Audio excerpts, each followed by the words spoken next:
Welcome back to our channel friends. मैं सबका अपने चैनल स्टॉक्स फॉर लाइफ पे बहुत स्वागत करता हूँ।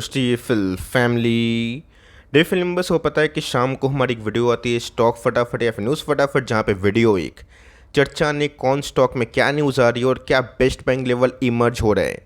इतना मैं आप सबके लिए होमवर्क करके लाता हूँ। आपसे रिक्वेस्ट है वीडियो के एंड तक बने रहे, क्योंकि आज के दिन बहुत बड़ी बड़ी अपडेट्स हैं। चैनल फर्स्ट टाइम होंगे सब्सक्राइब कर सकते हैं।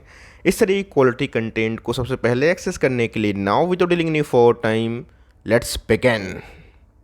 आज 8 नवंबर। रही बात भारतीय शेयर बाजार की, हमने पिछले कुछ समय से ये चीज़ नोटिस करी है कि इंडेक्स लेवल पोस्ट इसराइल के न्यूज़ के बाद काफ़ी फ्लैटिश मोड पे है, और इसी बीच में एफआईएस द्वारा बेचने की संख्या थोड़ी बहुत लास्ट 5-6 दिनों में कम होते हुए देखने को मिल रही है। तो आज बाजार इंडेक्स लेवल में फ्लैट था, लेकिन मिड कैप और स्मॉल कैप में जिनके नंबर्स अच्छे आ रहे हैं उसमें एक्शन कंटिन्यू होता हुआ देखने को मिल रहा है। जो डीएस का वही काम है कि भारतीय बाजार में पैसे को लगाने से चुका ना जाए। तो ऑफकोर्स डीएस ने गैस फिर से 550 करोड़ के आसपास बाइंग करी है, जहाँ पे एफपीआईस और एफआईएस ने बेचा तो ज़रूर है, बट उनकी क्वांटम पहले से बहुत ही हद तक कम होते हुए दिखाई दे रही है। बीच में दोस्तों फिच की बात की जाए, आपको पता है इसके पहले आईएमएफ की बात की जाए, मॉर्गन स्टैनली की बात की जाए, जेफरीज की बात की जाए, सब ने दोस्तों इंडियन इकोनॉमी को थम्स अप किया। और ऑफकोर्स ये इंटरेस्टिंग है कि एसएनपी पीछे नहीं है। एसएनपी की बात की जाए, उनको ऐसा लगता है इंडिया का दोस्तों जो इकोनॉमी है बहुत ही स्ट्रॉन्ग जो ट्रैक है उस ग्रोथ पे जाता हुआ देखने को मिल रहा है। उनको ऐसा लगता है कि मौजूदा फोरकास्ट की बात की जाए FY25 तक ये ग्रोथ के आंकड़े 6.9% के आसपास हमें दिखाई पड़ सकते हैं, मतलब 6 से लेके 6.9% के आसपास। तो जी हाँ दोस्तों, ग्लोबल रिसेशन के बारे में आपको पता है कि 6-8 महीना पहले, साल भर पहले अगर आप कोई भी बड़े नाम को देखें तो वहाँ पे गैस एक ही चीज़ था, क्रैश आएगा, करेक्शन आएगा, ये होगा वो होगा।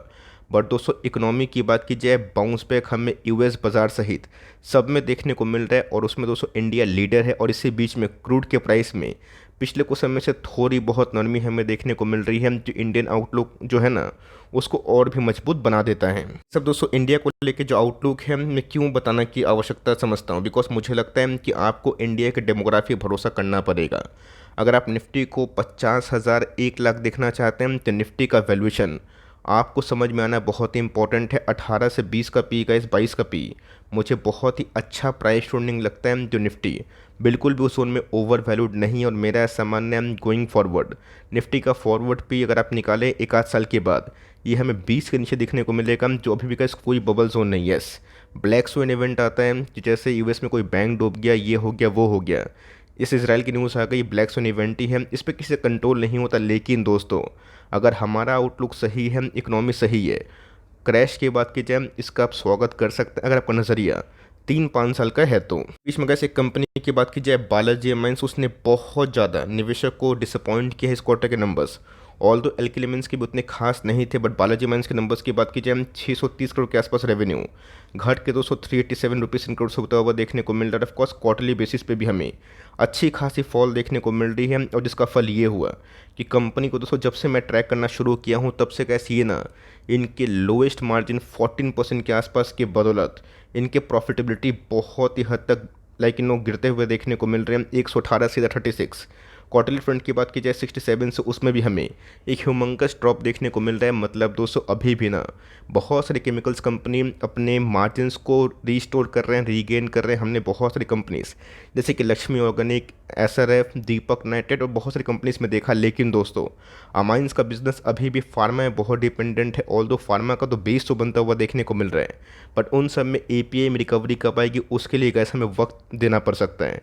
अभी भी गैस कोई कॉल नहीं आया है, इन्वेस्टर प्रेजेंटेशन नहीं आया है, उसको मैं देखूंगा, पढ़ूंगा, और जो मैसेज वहाँ से निकल रहा है ना तब मैं कन्वे करने की कोशिश करूंगा। तो बताइए दोस्तों, हाल फिलहाल में ही बहुत सारे टॉप मैनेजमेंट द्वारा इसमें रिज़ाइन, पर्सनल कॉस्ट द्वारा या फिर टाइम खत्म हो गया था, उस कॉस्ट द्वारा देखने को मिला था, जो बहुत बड़ा इशू नहीं था। अगर आप टाइम वाइज देखें कंपनी ने जस्टिफाई किया था, ऑल दो आईपीओ भी डिले हुए थे, जो एक नेगेटिव बात है। ऑल दो इस क्वार्टर के नंबर्स दोस्तों दोनों अमाइंस बिजनेस के बहुत ही पुअर और बहुत ही ख़राब देखने को मिल रहे हैं। एक बात बोलूँगा कि अगर आप लॉस में हैं तो ऑफकोर्स कॉल का जब चाहे तो वेट कर सकते हैं, जब तक gas from the commentary management द्वारा नहीं आती है तब तक बता पाना बहुत ही मुश्किल वाली बात है। तो यहाँ पे गैस ना बाई करिए ना सेल करिए, कुछ दिन और भी टाइम आप चाहें तो दे सकते हैं। और देखिए कि ऑफकोर्स ये 2000 का लेवल सपोर्ट के रूप में तोड़ता है या फिर सस्टेन करता है। अगर तोड़ेगा दोस्तों तो इसमें गिरावट और भी एक्सटेंस हो सकती है। फर्दर मैं वीडियो बना के इनके कॉन कॉल के बाद क्या क्या न्यूज़ है मैं बताऊंगा। लेकिन यस, इस क्वार्टर में गैस दोनों माइंस के बिजनेस के नंबर्स एकदम ख़राब हमें देखने को मिल रहे हैं। एसएल की बात की जाए, बहुत ही स्ट्रॉन्ग रैली के बाद तो 1600 के बाद जाने के बाद थोड़ी बहुत जो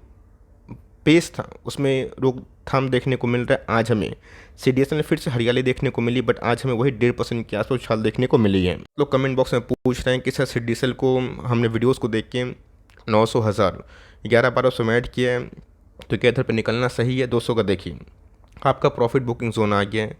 आप ना कॉल ले सकते हैं, बिकॉज आप डिसाइड करिएगा कि आपको निकलना कब है। मैं अपनी बात करूँ, मैंने गैस जो बड़े पैसे बनाए टू बी वेरी ऑनेस्ट, वो गैस कम से कम होल्डिंग करके बनाए हैं। 3-5 साल के बाद होल्डिंग करने के बाद ही समझ में आता है कि असल में ग्रोथ कैसे है। ये सब कंपनी गैस 2 साल, 1.5 साल, 2.5 साल चलती नहीं और जब भागती है ना, उस बेस से 4-5 गुना होती है। आपने देखा कि बीएससी क्या हुआ, बीएससी की स्टॉक के बारे में डिस्कस कर रहा हूँ कि इस मार्च की बात की जाए, साल के मार्च की बात की जाए, 400 के लगभग आया था। आज वो 2000 के आसपास है। लेस देन 8 मंथ्स में गए सो कंपनी 5x हुई अपने बॉटम से। तो बोलने का मतलब ये है कि कंपनी का पोटेंशियल देखिए और ये देखिए कि आने वाले कल में इस कंपनी का डिमांड है या फिर नहीं होगा तो आप निकल सकते हैं। बट मेरा ऐसा मानना है, अगर आप उसको लंबा होल्ड करते हैं और छोटा मोटा पुल बैक करेक्शन करते नहीं हैं और ये रोना नहीं करते हैं कि सर मैंने प्रॉफिट बुक कर लिया होता तो ये हो जाता वो हो जाता है, तब मेरा ऐसा मानना है कि सही टाइम में आप रियलिस्टिक व्यू से शेयर बाज़ार को देखेंगे। बिकॉज जब तक आप प्रॉफिट बुक नहीं करते हैं वो रियल प्रॉफिट नहीं होता। लेकिन अगर आप उसको चलने का टाइम देते हैं, कंपनी ग्रोइंग फेज में होती है, तो लॉन्ग टर्म में काफ़ी अच्छे पैसे बनते हैं। अगर इस KPI बनते हुए देखने को मिले, JP मॉर्गन की बात की जाए 540 के आसपास टारगेट दिए थे। क्या सोच के दिए थे मुझे भी गैस आइडिया नहीं है। तब कोर्स आपको याद होगा 270 पे जब हमने फर्स्ट बाइंग करी थी, आप सबको एकदम खुल के बताया था। कोई रिकमेंडेशन का चैनल तो है नहीं, सिखाने वाले चैनल है जिन्होंने कहा सही टाइम पे एंट्री करी। और ऑफकोर्स 500 के पास, 700 के पास, 800 के पास भी मैंने बहुत बार कमेंट्री दी। और आपको याद है कि उस लेवल से गैस कंपनी कैसे भागी। ऑलमोस्ट 5x हमारे पैसे हो चुके हैं ये गैस होल्डिंग से हुए। और सबसे बड़ी बात क्या है पता है, आईटी का डाउन ट्रेंड में भी गैस इस कंपनी में ह्यूमंगस पैसे बने। बड़े पैसे इसलिए नहीं बने बिकॉज कंपनी ग्राउंड पे काफ़ी अच्छा काम कर रही है। बड़े पैसे इसलिए बने, गाइडेंस फ्रॉम द मैनेजमेंट जो आए वो कंपनी करके दिखाई। ये गैस सबसे सुप्रीम होता है जो मैं इस 3-5 साल में ज़्यादा सीखा हूँ कि गाइडेंस और ऑफ कोर्स जो कमेंट्री है, अगर उसमें मिसमैच होता है तो बाजार बहुत पनिश करता है। एक तरफा गैस रैली के बाद कंपनी के साइज़ की बात की जाए 36,000 करोड़ के आसपास हो चुकी है। 74 का पी है। कभी ना कभी तो गैस बड़ी नेगेटिव न्यूज़ आएगी, बट उस चक्कर में कंपनी महंगी होती चली जाती है। कुछ दिन पहले 1000 का था, उसके पहले 700 का था, उसके पहले 300 का था, आज गैस 1300 है। मतलब जिन्होंने गैस सही टाइम पे एंट्री किया उनके ऑलमोस्ट 5 गुना पैसे बने। और ये रातों रात नहीं बने, और ये उस समय बने जब इंटायर आईटी डाउन साइड में था और इस कंपनी में एक तरफा वेल्थ क्रिएट हुआ। तो यहाँ पे गैस बड़ा पैसा लगाने का मैं सलाह नहीं दूंगा, लेकिन यस अपनी पोजीशन को ऑफकोर्स आप कंटिन्यू कर सकते हैं बिकॉज नंबर्स बहुत ही ज़्यादा सुपर्ब थे। दीपक नाइट्रेट की बात की जाए, बहुत ही कम ऐसा क्वार्टर था लास्ट 6 क्वार्टर में जो नंबर्स के बाद पॉजिटिव में क्लोजिंग होते हुए देखने को मिली। हमने देखा कि दीपक नाइट्रेट में हर क्वार्टर के बाद एक क्वार्टर से मिस था, उसको छोड़ के मैक्सिमम क्वार्टर्स में लास्ट 6 क्वार्टर से नंबर्स के बाद बड़ी गिरावट देखने को मिल रही थी। बट आज तो दीपक नाइट्रेट में 3-4% के आसपास तेजी थी और एट द एंड में 2% के आसपास क्लोजिंग देखने को मिली है। कंपनी के केमिकल्स के होने के बावजूद भी मार्जिन्स में अच्छा खासा रिकवरी हमें देखने को मिला जो बहुत ही सरप्राइजिंग है। और इसलिए का इस प्रॉफिट के टर्म्स में इस कंपनी ने एस्टिमेट को बीट किया तो कंपनी रॉक सॉलिड है। और मेरा ऐसा मानना है कि 1800 वेट कर रहे हैं, 1700 वेट कर रहे हैं, अब वो लेवल आएगा कि नहीं आएगा वक्त बताएगा। बट कंपनी फर्स्ट क्लास है, टॉप क्लास है। इस कंपनी में अभी भी निवेश किया जा सकता है लंबी अवधि के लिए। यस, कुछ कुछ केमिकल कंपनी ऐसी हैं जो माइंस ग्रुप की हो गई जिनके प्रदर्शन बहुत ही अच्छे नहीं हैं। तो हमें आने वाले कुछ क्वार्टर्स में जल्दीबाजी नहीं करना है, बल्कि देखना है कि उनके मार्जिन्स का बेस कब बनता है। मार्जिन्स का बेस बन जाएगा तो मेरा ऐसा मानना है कि देर या फिर सवेर उन सब कंपनी में रिकवरी ज़रूर आएगी। बात की जाए IRCTC की, कल ही के दिन लेट नाइट मैंने इसको कवर किया था, बताया था कि कैसे इनके नंबर्स आसमान को छू रहे हैं। बट डिस्पाइट आपको पता है कि जब कंपनी के नंबर्स बहुत ही अच्छे आते हैं, इसका मतलब ये नहीं कि संग संग कंपनी भागेगी। इसके 3 साल पहले, 2.5 साल पहले कंपनी ऑलरेडी 6 गुना हो चुकी है। बट ये दोस्तों, जब कंपनी के नंबर सही आते हैं ना, हमें एक और भी कन्विक्शन लेवल बढ़ता है जो इस बार इनके Q2 के नंबर्स ने प्रूव किया है। बस के बाद उछाल नहीं आना, कोई दिक्कत वाली बात नहीं। अगर आप एक लॉन्ग टर्म SIP लवर हैं जिनको ये डर लगता है कि अगर प्राइस भागम तो मुझसे SIP करने में थोड़ी चूक हो जाएगी, मैं ज़्यादा SIP नहीं कर पाऊँगा, तब दोस्तों आप मैच्योर कैटेगरी में होंगे। मुझे लगता है कि इसके आने वाला 1 साल आईआरसीटीसी के लिए काफ़ी अच्छा हो सकता है बिकॉज टूरिज्म पीक पे है। और कोविड के बाद ये पहला ऐसा साल है दोस्तों जहाँ पे कोविड के बाद जो मतलब जो बीच में प्रॉब्लम हुआ था उसके बाद ये सब सेक्टर उभरा है। तो मेरा ऐसा मानना है कि इसके आने वाले 1 आध 2 साल में ये कंपनी ज़रूर 1000 का लेवल क्या उससे ऊपर ट्रेड करिए, बट शर्त ये है आपको टाइम देने की आवश्यकता पड़ सकती है। कंपनी कैश रिच है, बहुत ही स्ट्रॉन्ग मोनोपोली वाले बिजनेस है, जो मुझे लगता है कि इस long term point of view से इस कंपनी को इस भाव पे भी आराम से खरीदा जा सकता है। और थोड़ा मोड़ा करेक्शन होगा तो सर पैनिक बिल्कुल ही मत करिएगा। इन्फोसिस की बात की जाए, बहुत लोग पूछ रहे हैं कि सर क्या हो गया, एक तरफ केपीआईटी इतना भाग गया, और इन्फोसिस की बात की जाए 1.5 2 साल से चल ही नहीं रहा है। तो गैस आप आम को कटहल से और कटहल को लीची से कंपेयर मत करें। केपीआईटी छोटी कंपनी है, और इन्फोसिस की बात की जाए केपीआईटी से कम 15-20 गुना बड़ी कंपनी है। इसके पार्टी में गैस हमने प्रेशर देखा, और मैंने आपको हमेशा बताया कि चेंज ऑफ साइकिल और चेंज ऑफ बाज़ार का नेचर ये नीति है, इसको आप चेंज नहीं कर सकते। जब आने वाले कल में फिर से ग्लोबल जीडीपी राइज होंगे, नेस्डैक भागेगा, आईटी स्टॉक्स में तेज़ी आएगी, ये सब स्टॉकों का पकड़ पाना काफ़ी मुश्किल होगा। तो लॉन्ग टर्म का सोचिए। यस, थोड़ी बहुत करेक्शन कहीं पॉसिबल है, बट मुझे कैसे इस प्राइस पे कोई बड़ा थ्रेट फॉर लॉन्ग टर्म नहीं लगता है। 2.5% के आसपास यील्ड है, जो मेरे हिसाब से काफ़ी सफिशिएंट है। और आने वाले कल में कैसे अगर और गिरावट होती है ना, और भी अच्छा खासा बाइंग करने का मौका बन सकता है। इसकी बात की जाए, बहुत लोग पूछेंगे नंबर्स मुझे कैसे लगे। एक लाइन में बात बोलूँगा कि नंबर्स मुझे बहुत ही स्ट्रांग लगे। और कैम्स की बात की जाए, खास कंपनी है जो म्यूचुअल फंड इंडस्ट्री आरटीए में मैक्सिमम मोनोपोली स्टेक रखती है। तक इसकी सीडीएसएल, डिपॉजिटरी, ब्रोकिंग और कैम जैसी कंपनी लॉन्ग टर्म को बहुत ही फ़ायदेमंद जो सौदा है वो दे सकते हैं। रही बात कैस कंपनी जितना लंबा कॉन्सोलेशन करेगी, ब्रेकआउट उतना ही तगड़ा होगा। और ये कैस मैं नहीं, आपको बहुत सारे चार्ट से समझ में आ जाएगा। तो कंपनी का ईपीएस लाइफ टाइम हाई के लगभग है। कंपनी के जो वैल्यूएशन थे वो भी कैसे काफ़ी इनलाइन है। कंपनी डिविडेंड भी बांटती है। इस कंपनी में कैसे मुझे लॉन्ग टर्म में अच्छा खासा पैसे बनने की क्षमता दिखाई पड़ती है। आपके पास ये कंपनी है, मुझे लगता है कि आपको तसल्ली से वेट एंड वॉच करने की आवश्यकता है। ट्रिप प्लेनेट की बात की जाए तो आज कैसे इनके नंबर्स काफ़ी सरप्राइजिंग थे, शॉकिंग थे और बहुत ही अच्छे थे। बट डिस्पाइट बाजार की बात की जाए कभी उल्टा कर देता है। कुछ ऐसा चीज़ उन्होंने देखा होगा बाजार ने जो शायद हम लोग से मिस हो जाए। मुझे क्या इस नंबर पर के जो लगा, कंपनी ने इस क्वार्टर में बहुत ही हेल्दी नंबर्स को पोस्ट किए हैं। तो ऐसी बात बताना मैं ज़रूरी समझता हूँ कि कंपनी में कोई ऐसा नहीं कि कोई खास बिजनेस मोड है। कोई भी कैसे इस कंपनी को चैलेंज दे सकता है, बट कंपनी के पास कॉस्ट कटिंग मेथड के वजह से कंपनी के पास एक डिस्काउंट मैकेनिज्म है जो कंपनी के यूज़र्स को, कस्टमर्स को फ़ायदा देता है। ऑल्दो गाइस गूगल में अभी भी जो बोनस स्प्लिट का एग्जीक्यूशन था नहीं हुआ है, इसलिए आपको चार्ट बहुत डरावना लग रहा है। तो कंपनी का इस भाव पे फॉर लॉन्ग टर्म खरीदी जा सकती है। अगर आपका बजट कम है, बिलो 50 का कोई अच्छा स्टॉक चाहते हैं, डेट फ्री काइंड ऑफ, आप इस कंपनी को ट्रैक एंड वॉच कर सकते हो। लिए हैं तो नंबर्स का काफ़ी अच्छे हैं। आईआरसीटीसी नंबर्स भी इतने अच्छे होने के बावजूद भी नहीं भागा। हम लोग कुछ नहीं कर सकते, हम लोग एक ही चीज़ कर सकते हैं कि होल्ड कर सकते हैं। और जब गुड टाइम में सेंटीमेंट फिर से बाउंस बैक करेगा तो ये सब कंपनी काफ़ी अच्छा कर सकती है। बिवरेज की बात की जाए, रुकने का गैस नाम नहीं ले रहा है। डेली के डेली हमें लाइफ टाइम हाई देखने को मिल रहा है। आज गैस फिर से जो मैजिकल फिगर है 1000 का लेवल टूटता हुआ दिखाई दे रहा है। ऐसा मानना है कि जो गैस कंपनी ने इस पर नंबर्स दिए ना, कम से कम इसका जो प्राइस है 1050 से लेकर 1150 के आसपास हो सकता है। वो बोलेंगे कि सर फिर से कंजर्वेटिव टारगेट। अब दोस्तों देखिए, कंपनी इतनी भागी, इतनी बड़ी हो गई है, तो क्या मैं फालतू क्यों बोलूँ कि 1 आध महीने में 2-3 महीने में हमें 1500 2000 दिखाई पड़ता है। अगर आप 1 आध साल 2 साल 3 साल के बारे में डिस्कस करें तो कंपनी यहाँ से भी 2 या 3 गुना भी हो सकती है। बट शर्त यह है कि कंपनी के नंबर्स पीछे से इसके फंडामेंटल सपोर्ट करने की आवश्यकता हो सकती है, पड़नी चाहिए। तो कंपनी को तो आप चाहें तो नेवर से कैटेगरी में रखिए, और जितना लंबा होल्ड करेंगे ना उतना मलाई वाली कंपनी बन चुकी है और बनेगी भी। तो मेरा ऐसा मानना है कि एसआईपी आप चाहें तो लॉन्ग टर्म का जो थ्योरी आप कर सकते हैं, लेकिन ये बड़ा पैसा का इस टॉप पे कभी लगाना सही नहीं है।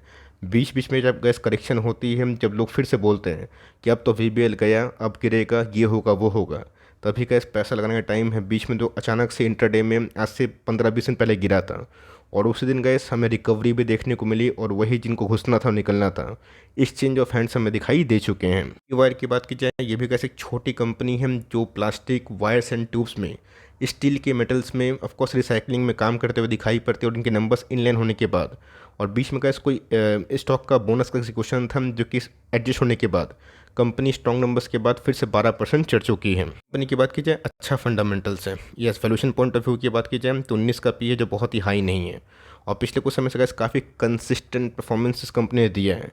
अब देखते हैं कि गोइंग फॉरवर्ड इसमें क्या डेवलपमेंट आता है। आप चाहें तो इस कंपनी को सही में for long term point of view ऐसे छोटी कंपनी जगह दे सकते हैं। रही बात साइज़ की, तो बिलो 1000 करोड़ के आसपास की मार्केट कैप है जो काफ़ी रिस्की है, बट यस इक्वली रिवॉर्डिंग भी है। चल की बात की जाए, बहुत लोग कमेंट बॉक्स में पूछ सकते हैं कि सर प्रिंस तो पागल के जैसा भागा, प्रकाश पाइप तो उसमें तो आत्मा घुस ही गई है। लेकिन एस्टल की बात की जाए, ये कब चलेगा? मेरा ऐसा मानना है कि इसके अब जो नेक्स्ट नंबर है ना, वो एस्टल का ही हो सकता है। एस्टल की बात की जाए, एक बहुत ही ब्रांडेड कंपनी है और बहुत ही नामी ग्रामी कंपनी है। जितने भी गैस आप कंपनी को देखते हैं ना, उसमें लीडर के बारे में डिस्कस करें तो एस्टल गैस किसी भी तौर पे पीछे नहीं है। लगता है कैसे गोइंग फॉरवर्ड ये कंपनी में यहाँ से पैसे बन सकते हैं। 2000 का लेवल बहुत इंपॉर्टेंट है। अगर कैसे वॉल्यूम के संग ब्रेकआउट देता है ना, रैली सस्टेनेबल हो सकती है। बिकॉज इसके पहले इसने बहुत बार स्टॉक को तोड़ने की कोशिश की और ऑफकोर्स नंबर्स के बाद कैसे बहुत बड़ा गिरावट हमें देखने को नहीं मिल रहा है। तो कंपनी फंडामेंटली अच्छी और मेरा ऐसा मानना है कि yes, valuation point of view से महंगा तो ज़रूर है, बट हमारी बहुत ही पुरानी बाइंग है जो हमें एक कंफर्ट देता है। तो आप इसको चाहें तो इग्नोर भी कर सकते हैं। जो छोटी लेस पी वाले स्टॉक है उनको उठा सकते हैं, बट इस कंपनी में अगर आपको रिस्क नहीं लगता है, वैल्यूएशन कंफर्ट तो मैं नहीं बोलूँगा, लेकिन यस ग्रोथ के हिसाब से अगर आपको लगता है कि ये ज़्यादा प्राइस डिजर्व करती है तो कंपनी काटने लायक नहीं है। आप इस कंपनी को ज़रूर निवेशक पॉइंट ऑफ व्यू से एक बार ट्रैक कर सकते हैं। रेस्ट आपकी मर्जी की बात, और लिए हैं तो मेरा ऐसा मानना है कि आप ज़रूर इसे कंटिन्यू भी कर सकते हो। पेंट की बात कीजिए तो जैसे गैस क्रूड का पारा नीचे गिरता है, उसी हिसाब से पेंट स्टॉक में नेक्स्ट ही रिकवरी देखने को मिलती है। क्रूड की बात कीजिए 90 से फिर हमें 80-82 के आसपास देखने को मिल रहा है। और ऑफकोर्स ये सब का जो चीज़ है ना, पेंट सेक्टर को बहुत ही हद तक बूस्ट देती है। दोस्तों रॉ मटेरियल पूरा के पूरा डिपेंडेंट इन पे होते हैं, तो कंपनी फंडामेंटली काफ़ी मजबूत है। और मेरा ऐसा मानना है कि बहुत ही कम ऐसे इक्विटी मार्केट में शेयर है ना जिनकी लेगेसी एशियन पेंट जैसे यस। अब बजाज फाइनेंस भी पिछले 2 साल से उतना पैसा नहीं बनाया और एशियन पेंट बर्जर की भी वही हालत है। बट इसका मतलब ये नहीं है कि आज का नया स्टॉक हीरो हो गया, ये सब कंपनी ख़राब हो गए। बिजनेस को गैस फाइंड करना सीखें और बिज़नेस को समझें क्यों ये कंपनी अभी भी एवरग्रीन है। या आप खुद से पूछें तो कंपनी अच्छी है, यहाँ पे गैस एसआईपी लगाया जा सकता है और लेके बैठे हैं तो मैं बोलूँगा तसल्ली से होल्ड एंड कंटिन्यू करें। बिकॉज जब तक गैस निफ्टी 20,000 का लेवल नहीं तोड़ता है तब तक बहुत सारे अभी भी जो लार्ज कैप कंपनी है वो थोड़ा बहुत आउट परफॉर्म नहीं, इवन अंडर परफॉर्म कर सकते हैं। तो इसकी बात की जाए, इस क्वार्टर के नंबर्स मुझे कैसे लगे? वन वर्ड में बहुत ही अच्छे लगे और जिसका रिएक्शन बाजार ने हमें नंबर्स के बाद दिखाया है। इन्हीं की बात कीजिए, आपको पता है कि जोमेटो की लिस्टिंग हुई थी और ऑफकोर्स उस समय कंपनी बहुत चढ़ी थी और ऑफकोर्स जोमेटो ने भी गैस बहुत लोगों को सरप्राइज़ किया। बहुत लोग जोमेटो के बारे में डिस्कस करना चाहते हैं। अगर चाहते हैं तो कमेंट बॉक्स में बताइएगा कि जोमेटो में से क्या हरकत हुई है जो पिछले 1 साल में कंपनी ऑलमोस्ट 3 गुना हो गई है बॉटम से। ऑल दो उससे बाद में आएंगे। तो ऑफकोर्स ये कंपनी काम भी अच्छा करती है। 99 एकर्स की बात की जाए फिर वेरियस प्लेटफॉर्म में, लेकिन ये इस कंपनी का एक इन्वेस्टर भी है। बहुत अच्छा बेस फॉर्मेशन होता है वो देखने को मिल रहा है। इस कंपनी को अगर आप लिए हैं तो कंटिन्यू करें और लेना चाहते हैं तो मौजूदा प्राइस का फॉर लॉन्ग टर्म 3-5 के लिए ख़राब नहीं है।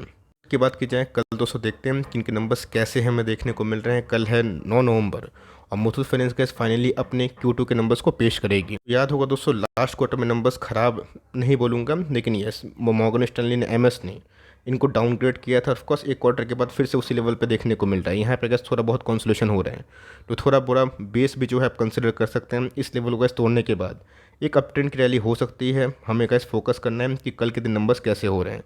आई होप नंबर्स अगर इन लेना आते हैं तो बाज़ार में थोड़ा बहुत मुथूट फाइनेंस को भी एक अच्छा दर्जा मिल सकता है, जो कि बहुत ही लेस वैल्यूएशन वाली स्टॉक और अच्छी कंपनी है। तो वीडियो अच्छी लगी तो प्लीज़ लाइक करिएगा। चैनल फर्स्ट टाइम होंगे सब्सक्राइब करके बेल आइकन को प्रेस करना भी ना भूलिएगा। तो कैसे मिलते हैं जल्दी ही, तब तक के लिए bye. Thanks for listening friends, God bless you all.